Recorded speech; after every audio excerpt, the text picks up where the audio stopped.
Alexander Williams stood in his son's bedroom doorway, watching something he'd been told was impossible.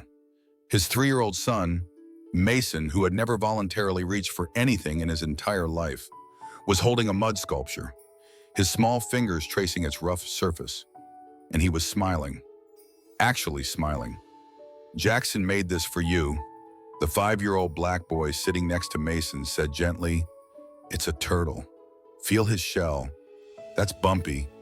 And here's his head. That's smooth."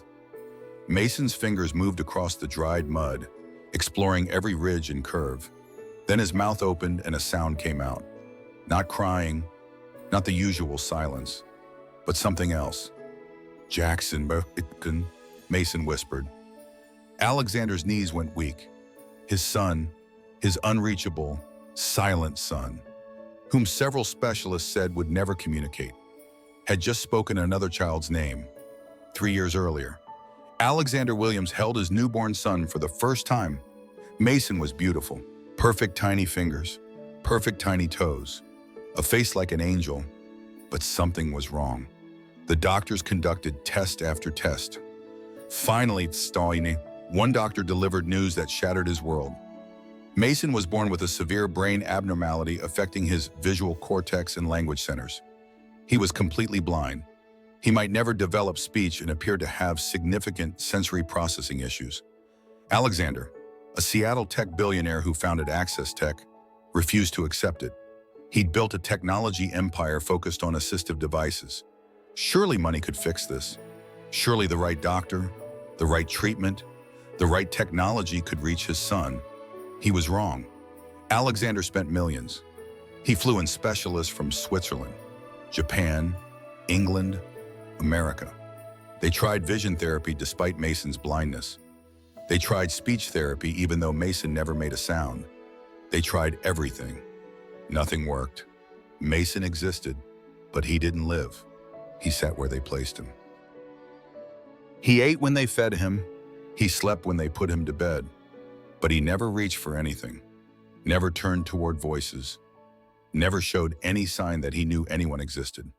When Mason was 18 months old, David Chen, Alexander's husband and a renowned architect, couldn't take it anymore. "I feel like we're living with a ghost," he'd sob one night. "Our son is here, but he's not here. I love him, but I can't reach him. And you're obsessed with fixing him instead of accepting who he is." He left 6 months later, not because he didn't love Mason, but because loving an unreachable child and disagreeing with Alexander about how to parent him had broken something inside their relationship. Alexander stayed. He had to. Mason was his son, but the Williams mansion on Queen Anne Hill, once meant to be filled with laughter and birthday parties and family dinners, became something else, a laboratory. A place where doctors came and went, testing and measuring and shaking their heads. What would you do if the child you loved more than anything couldn't love you back? If they didn't even know you existed? This is a story about seeing beyond the surface, about how sometimes the most profound connections come from the most unexpected places, and how one small act of kindness can break through barriers that science cannot penetrate. Follow HeartStories to discover how Jackson Taylor, a 5-year-old boy with nothing but compassion and mud, accomplished what 27 specialists couldn't. Because sometimes the most powerful medicine isn't found in laboratories or hospitals, but in the simple human connection that all of us crave. Jackson Taylor lived 3 blocks away in Central District, a neighborhood that looked nothing like the Williams estate. His apartment building had cracked steps and peeling paint, but Jackson didn't care about any of that. Where others saw broken toys, Jackson saw treasure. Where others saw weeds, Jackson saw flowers. And where others saw someone different or scary, Jackson just saw a friend he hadn't met yet. His grandmother, Eleanor Taylor, had raised him since his parents died in a car accident when he was 2, a retired pediatric nurse. Eleanor struggled with her small pension, but managed to instill in Jackson a sense of empathy that seemed almost supernatural. "That boy's got a heart bigger than his sense sometimes," she often said, watching him comfort a crying child at the playground or share his meager lunch with classmates who had none. On that Tuesday morning in May, Eleanor took Jackson to the community spring festival in the park adjacent to the Williams estate. The event offered rare celebration for a neighborhood that didn't have much to celebrate: games, food, music, and temporary respite from daily struggles. But Jackson wasn't interested in any of it. His attention was caught by the massive estate next door. The Williams mansion with its tall iron fence and perfectly manicured lawn. "Grandma, what's over there?" Jackson asked, pointing through the fence bars. "That's where rich folks live, baby. That's not for us." "But why is that boy all alone?" Jackson squinted. He could see into a sunroom where a little boy sat perfectly still in a chair, unmoving despite the beautiful day outside. "Noah, don't bother." But Jackson was already climbing the fence, driven by something Eleanor had come to recognize: a pull toward those who needed connection most. Jackson dropped onto the other side and brushed off his hands. The lawn felt different under his feet, softer, greener, like walking on a carpet. Everything looked perfect, almost too perfect. He approached the sunroom, his sneakers leaving small footprints on the pristine grass. Through the glass, he saw the boy more clearly. He looked about 3, maybe 4, and wasn't moving at all. Jackson tapped on the glass. "Hi, Asiko." The boy didn't turn. Jackson tapped again, louder. "Hello, can you hear me?" Still nothing. Margaret, the head nurse who had been with Mason for 2 years, spotted Jackson and rushed outside, her face tight with concern.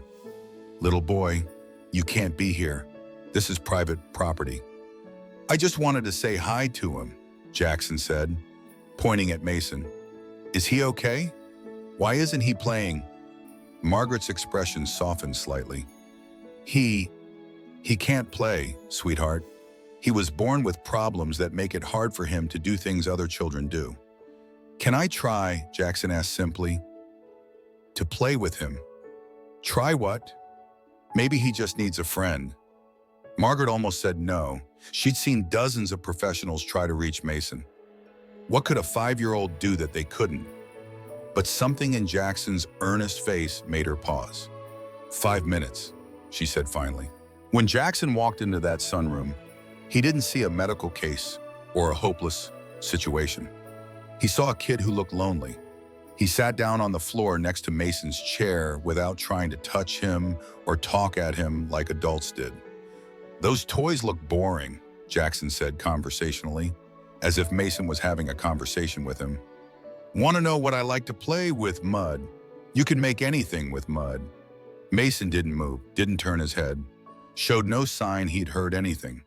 But Jackson kept talking, his voice gentle and friendly, then stood and walked to the garden just outside. He scooped up some damp soil, added just enough moisture to make it moldable, and returned to Mason. "I'm making a turtle," Jackson narrated, his small hands shaping the mud with surprising skill. "Turtles are cool because they carry their homes on their backs. My grandma says that's smart, always having your home with you." What Jackson did next had never been tried by any of the 27 specialists, not because it was complex, but because it was too simple, maybe because it required seeing Mason not as a patient, but as a person. "I'm going to let you feel this, okay?" Jackson said softly, taking Mason's limp hand. "Don't be scared. It's just mud." Slowly, carefully, he guided Mason's fingers to the mud turtle. "That's the shell. Feel how bumpy it is. Now, here's the head. That part is smooth."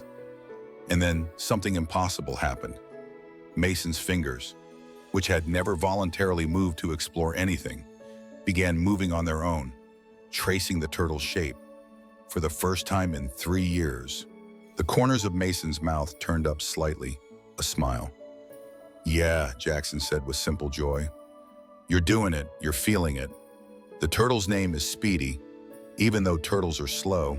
That's funny, right?" The lesson was forming, though Jackson didn't realize it.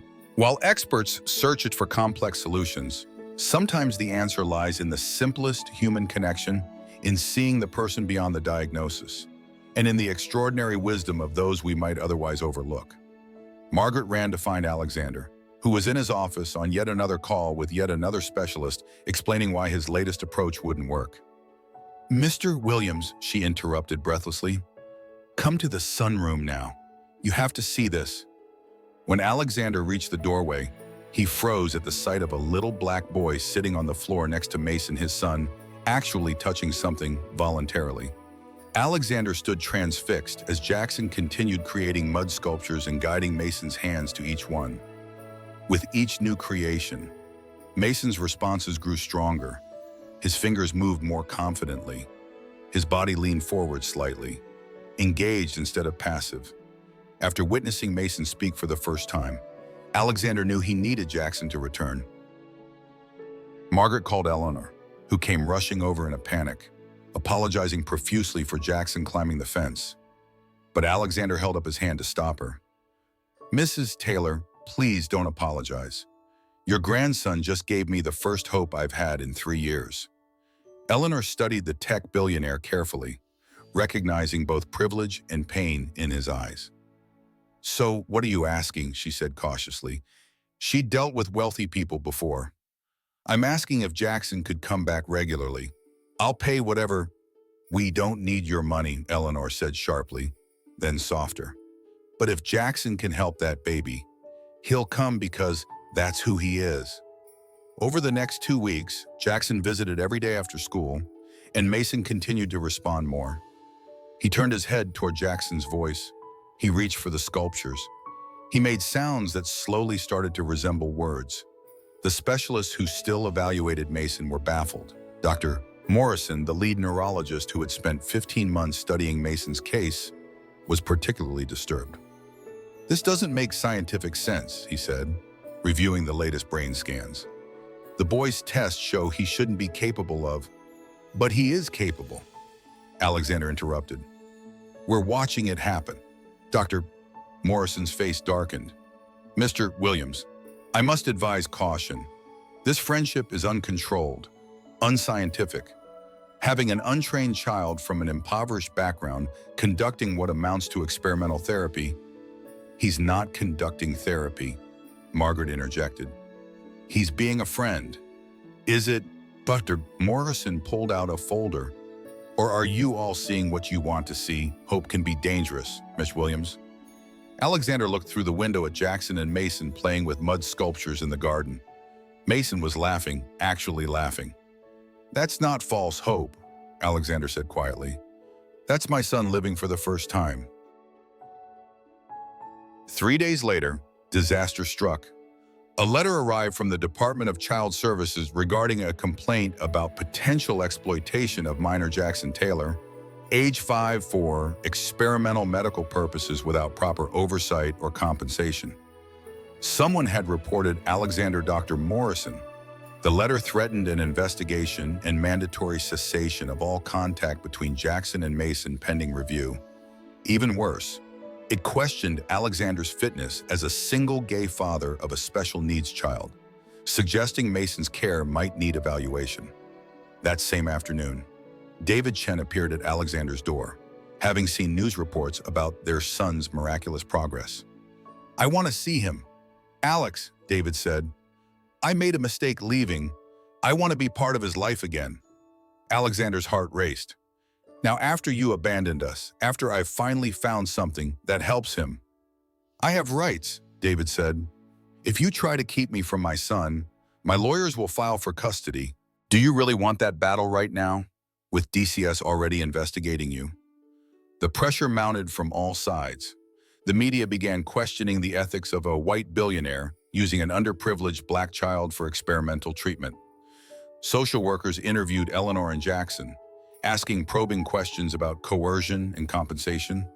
Dr. Morrison provided expert testimony that the relationship was medically unsound. And then came the worst blow of all: Jackson was barred from visiting. In the 3 days that followed, Mason stopped responding to everything. The mud sculptures sat untouched. The sounds he'd been making ceased. The reaching, the turning toward voices, the small smiles all vanished. It was like watching someone drown in slow motion. And for the first time, Alexander wondered if his relentless pursuit of fixing Mason had been wrong all along. Perhaps in searching so desperately for a cure, he'd missed seeing his son as he was a child worthy of love, regardless of his abilities or responses. The irony was bitter. Just when Mason had finally begun to connect, the very systems meant to protect children were severing the one relationship that had reached him. On the third night without Jackson, Alexander sat in Mason's room, holding his unresponsive son and fighting back tears. "He's gone again," he whispered. "Jackson brought him back, and now he's gone again." Margaret appeared in the doorway, her expression resolute. "Mr. Williams, I recorded something before Dr. Morrison filed that complaint." She pulled out her phone and showed Alexander side-by-side footage on the left, Mason during a therapy session with Dr. Morrison. On the right, Mason with Jackson. The difference was staggering. With Dr. Morrison, Mason was a patient. The doctor used precise clinical language, controlled movements, and measured responses. Mason remained passive, present but not there. With Jackson, Mason was a person. Jackson laughed, told stories, made jokes, and treated Mason like a friend who happened to be blind, not a puzzle to solve, and Mason came alive.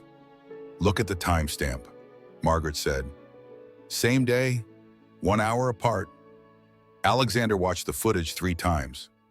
"Dr. Morrison sees a patient who needs to be fixed," he said quietly. "Jackson sees a friend who needs to be heard, and my son knows the difference." That night, Alexander made a decision that might save his son or destroy his reputation. But he'd made his choice. Some rules were worth breaking. He called Eleanor. "I need Jackson to come back. Officially or not, investigation or not, my son needs his friend." Eleanor's voice was firm. "We'll be there in 30 minutes. Meanwhile, across town, another unexpected ally appeared. Maya Chen, a prominent disability rights activist, had read about the case and requested a meeting with Alexander. Though initially skeptical, Alexander agreed. "You've been trying to fix your son," Maya said bluntly. "But what if he doesn't need fixing? What if the world needs to adapt to him instead?" "But he was unreachable," Alexander argued.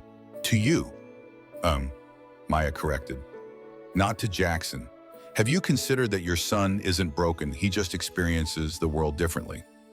Maya introduced Alexander to the social model of disability, the idea that disability arises not from individual conditions, but from societal barriers and attitudes. "Your technology helps people navigate a world that wasn't built for them," she explained. "But sometimes the simplest solution isn't technology at all. It's human connection on their terms, not ours." That night, Jackson climbed the fence again. But this time, Alexander waited on the other side to help him over. "Am I in trouble?" Jackson asked nervously. "No," Alexander said firmly. "I'm the one in trouble, but I don't care. Mason needs you." When Jackson entered Mason's room, he sat down next to Mason's chair and pulled out mud turtles he'd made at home. "Hey, Mason, it's me. I'm back. And I brought Speedy's whole family." For a moment, nothing happened. Mason sat as still as he'd been for days. Then, slowly, his hand moved, reaching out until it found Jackson's arm, his fingers gripping tight, like someone holding a lifeline. The next morning, Dr. Morrison arrived for his scheduled evaluation and was shocked to find Jackson in the house, his face flushed with anger. "Mr. Williams, what is the meaning of this? There's an active investigation." "That child has a name," Alexander said, his voice steel. "It's Jackson, and he's not conducting therapy. He's being a friend." "You're jeopardizing your son's medical care," Dr. Morrison warned. "I'm calling my attorney." "Call whoever you want," Alexander replied. "But first, you need to see something." He played Margaret's video. Dr. Morrison watched, his expression growing increasingly troubled. "This doesn't prove anything," he said, but his voice lacked conviction. "It proves everything," Alexander countered. "It shows that Mason doesn't need to be fixed. He needs to be seen and heard on his own terms." Alexander's words echoed Maya's perspective.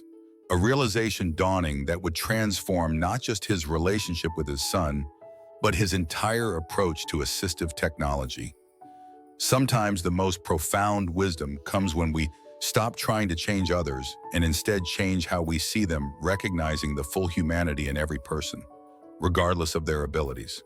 Dr. Bill Morrison stood outside the sunroom, watching Jackson and Mason. What he witnessed contradicted everything his medical training had taught him. Mason, diagnosed as profoundly disconnected from the world, was responding to Jackson with undeniable engagement. When Mason laughed a sound of pure joy, as Jackson made silly voices for the mud animals, something shifted in Dr. Morrison's clinical perspective. He pulled out his phone, not to call his attorney, but the social worker handling the case. "This is Dr. Morrison.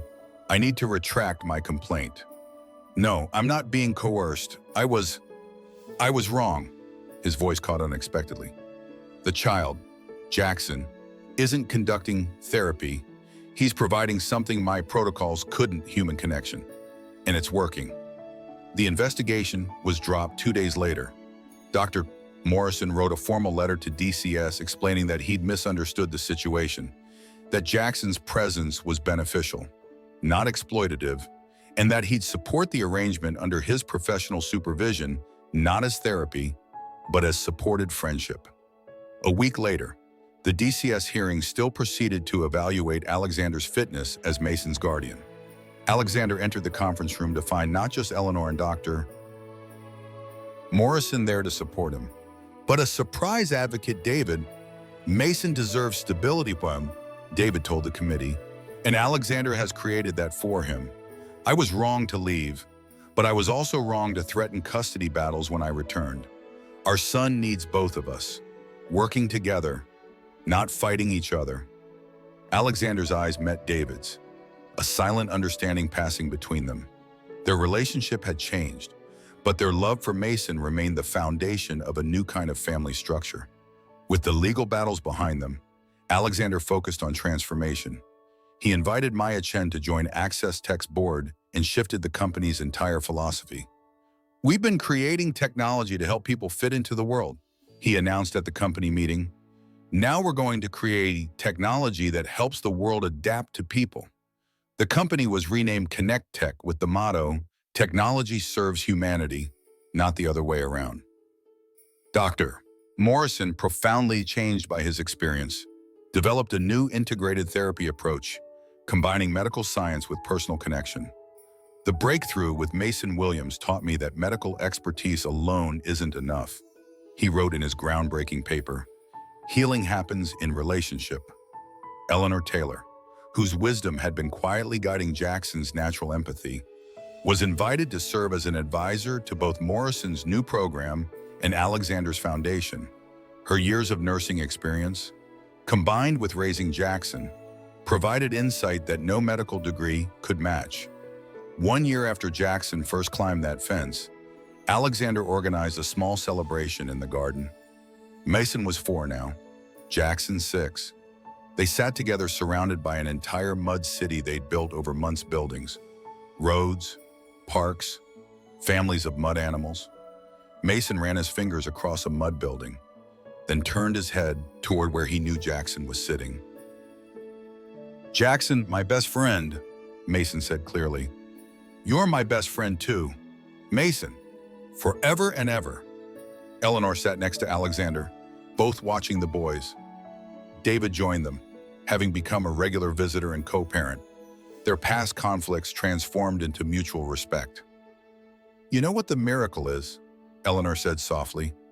"It's not that Mason can respond now. It's that someone finally figured out he was worth responding to." Alexander nodded, tears in his eyes.